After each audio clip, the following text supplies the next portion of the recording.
ठीक है प्यार ना वीडियो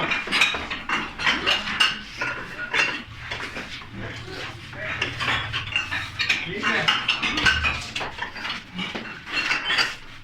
मामू डॉक्टर और भी किसी नाल वापस नहीं आना या आवेगा कोई पता नहीं ये आज ले मामे ना नहीं होती तेरा मत सेंचुरी जो अगर कोई ना बंदा वापस ले आवेगा और तो थोड़ा प्यार तक कोई पता कि फिर ना चाले